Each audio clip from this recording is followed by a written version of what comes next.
Good morning. This is Pastor Zach with the Goodland United Methodist Church with a morning devotion for Monday, August 21st.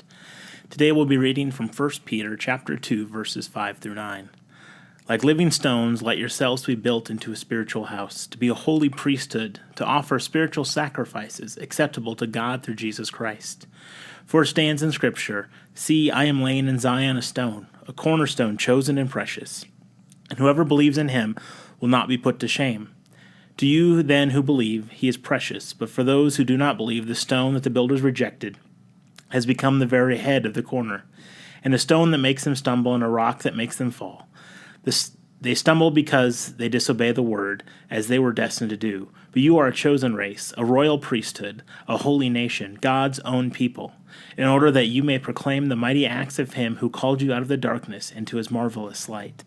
In the daily devotional, A Year with C.S. Lewis, daily readings from his classic works, we hear these words from C.S. Lewis in Mere Christianity. "People say the church ought to give us a lead. That is true if they mean it in the right way, but false if they mean it in the wrong way.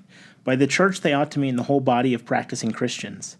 And when they say the church should give us lead, they ought to mean that some Christians, those who happen to have the right talents, should be economists and statesmen, and that all economists and statesmen should be Christians, and that their whole efforts in politics and economics should be directed to putting 'do as you would be done by' into action.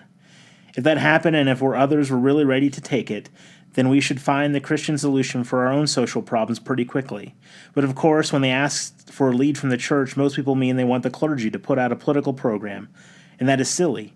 The clergy are those particular people within the whole church who have been spiritually trained and set aside to look after what concerns us as creatures who are going to live forever.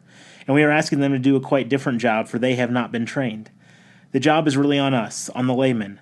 The application of Christian principles, say to trade unionism or education, must come from Christian trade unionists and Christian schoolmasters, just as Christian literature comes from Christian novelists and dramatists, not from the bench of bishops getting together and trying to write plays and novels in their spare time. We are each called to be part of the solution to the world's problems, to be messengers and healers in God's name. We often sit around waiting for something or someone to come along and to cure what ails our world. But we've been given the cure through Jesus, through God's grace. We just have to act on it.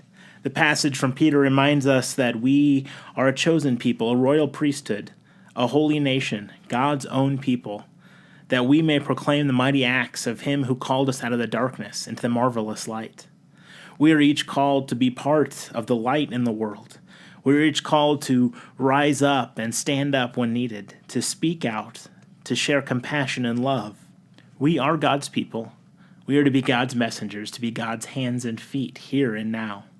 Let us pick up that calling to be the royal priesthood that we are called to be, and improve the world, make it a better place, make it a more compassionate and loving place, one that reflects God.